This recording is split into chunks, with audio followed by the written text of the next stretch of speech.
Welcome back to Eagle Recaps. Today, I will explain the movie King Arthur, Legend of the Sword, released in the year 2017. Spoilers ahead, watch out, and take care. The film begins with a glimpse of Britain Kingdom, where people and magicians live together. The magicians are also known as mages, and are further classified into bad and good. These magicians have the ability to perform powerful magic, which they use to try and take over the kingdom. However, the king, Uther, always manages to fight them off to maintain peace. But one of the magicians, Mordred, has an army of powerful creatures that uses to attack the kingdom. Mordred takes possession of many kingdoms, then confronts King Uther.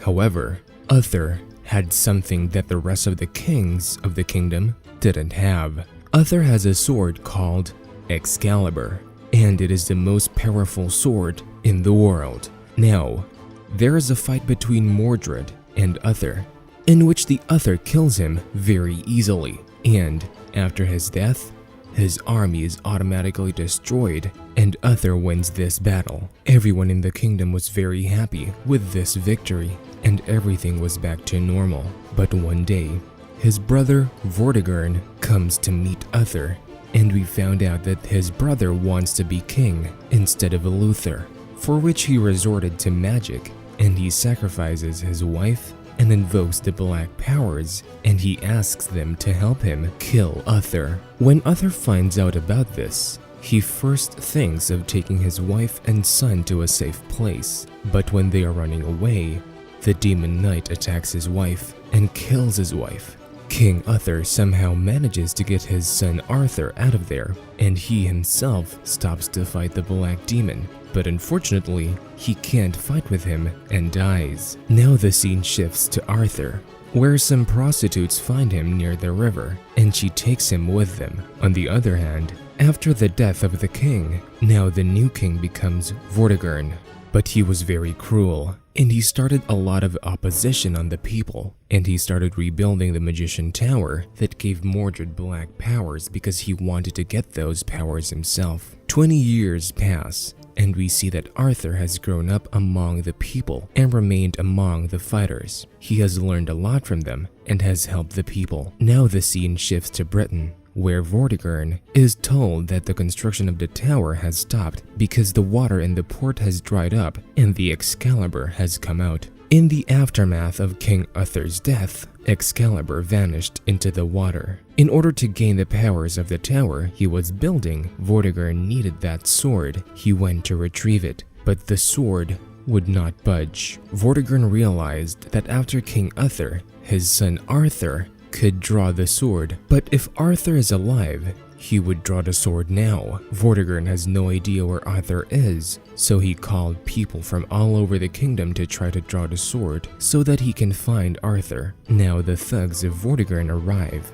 at the place where Arthur lives. Arthur gets into an argument with some of the Vikings, and they send him away to Britain along with the rest of the people. Arthur didn't know anything about his past, so when he is asked to draw the sword, as soon as he touches it, Arthur feels strange, and he starts remembering something. Arthur pulls out the sword very easily, but its power is so great that he cannot handle it and faints. But everyone knows that he is Arthur. The people of Britain Kingdom was very pleased with this turn of events, and they revolt because if the king's son is alive, then he should be the rightful king, and after that, Vortigern imprisons him. On the other side of the situation, after hearing Arthur's news, the magician, Bedivere, sends a mage to get help so they can assist Arthur. Bedivere was the commander of Uther. Vortigern, on the other hand, reveals to Arthur that he is the son of a king and that he can control the Excalibur at the moment. But Vortigern will be able to control the Excalibur after his death. That's why he was going to kill Arthur in front of everyone. Vortigern threatens Arthur, saying that he will have to publicly declare that he is unworthy of being king and cannot use the sword, or else his friends will be killed. When Arthur emerges, the people of the kingdom are overjoyed to see him, and he is given his sword. However, Arthur does not use it immediately, as he has to save his friends first. So people order Vortigern to kill him, but suddenly the mage attacks them and saves Arthur, and then they jump into the river. They bring Arthur to a place and tell him that he is the king of this whole kingdom and he has to claim his rightful place. But he had no interest in becoming king.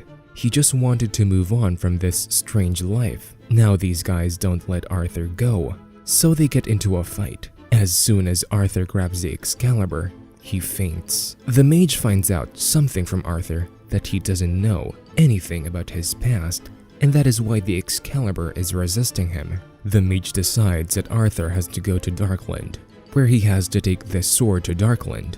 The mage then leads Arthur through a shortcut to the Darkland. This place is very dangerous, and only the most powerful magicians can brave it.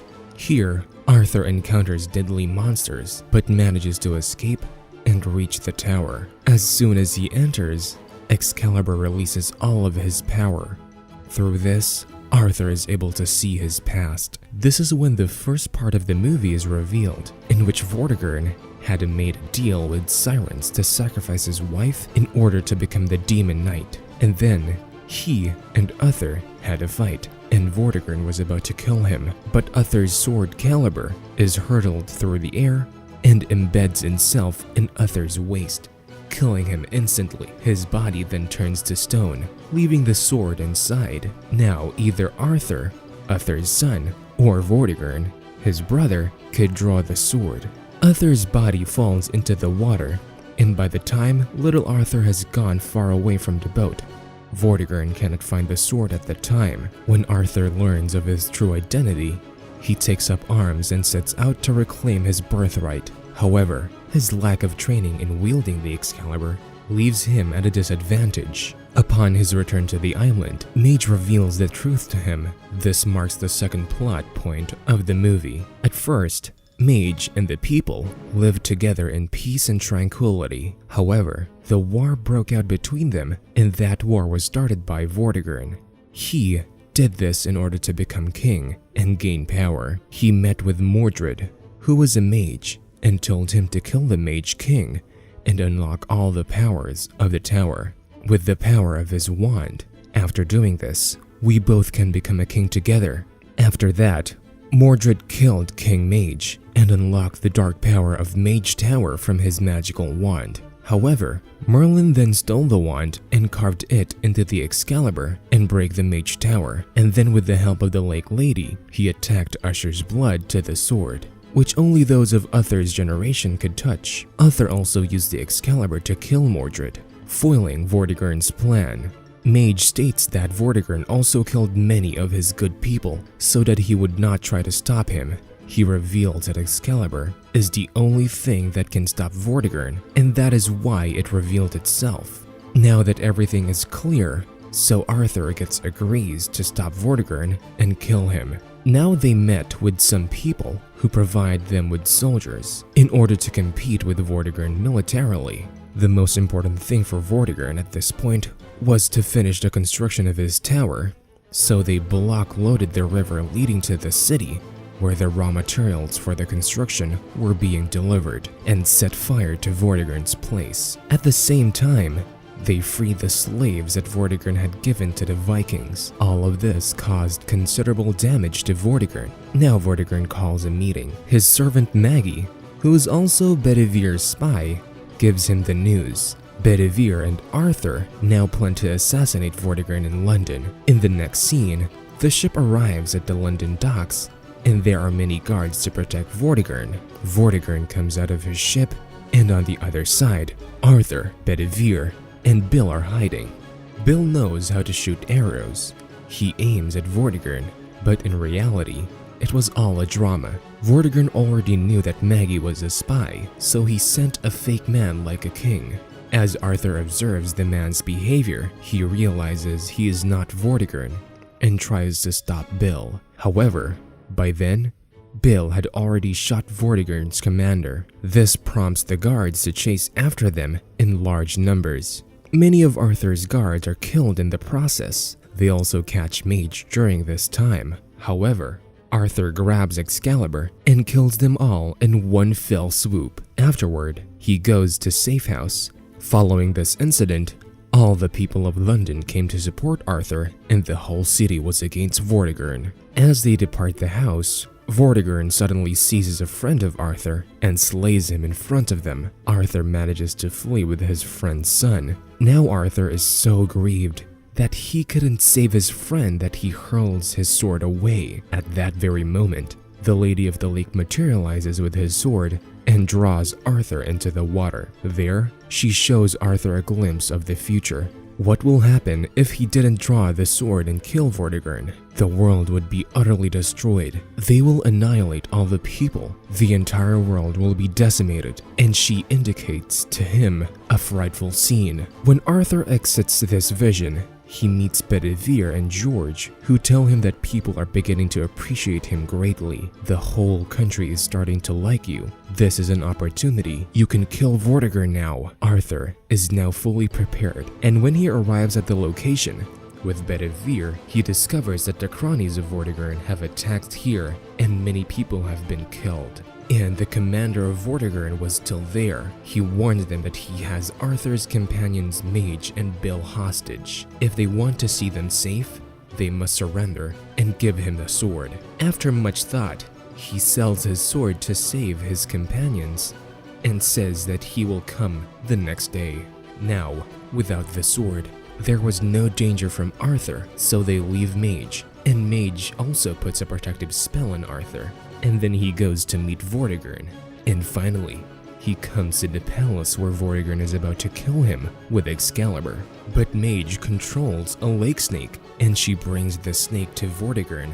When Vortigern was about to kill him, the snake attacks him, and he accidentally kills it, which causes the sword to become stuck in the pillar, and only Arthur can retrieve it. The mage uses her power to summon large snakes, which begin killing the guards. Vortigern realizes he may lose and goes back to the cave to make a deal with Siren, turning into a demon knight. Arthur draws his sword from the pillar and pursues Vortigern, but Vortigern's guards attack him. He kills everyone with the sword. Vortigern surrenders to Arthur, and then he goes to the Mage Tower, where Vortigern was standing in the form of Demon Knight and wanted to escalate his sword. The two ended up in a different world, where they started fighting. The battle was very dangerous, and Vortigern was much more powerful than Arthur. He started to attack Arthur in the same way as he had killed Uther. In the final stage, he knocked Arthur unconscious. He tells the same line to him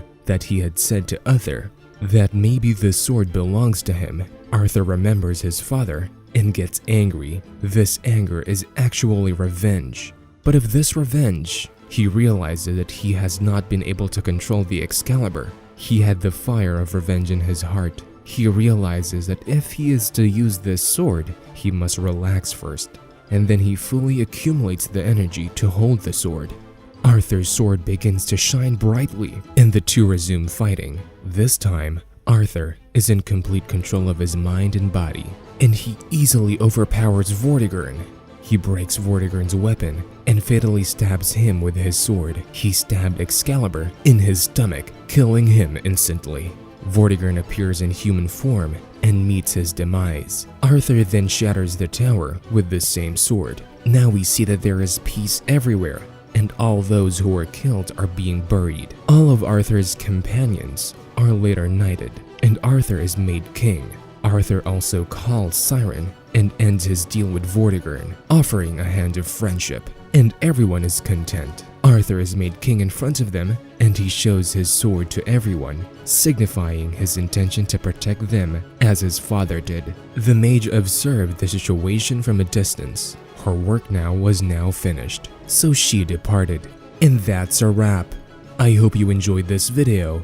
If you did, be sure to give it a thumbs up and subscribe for more. If you have a movie you'd like us to recap, let us know in the comments. See you next time.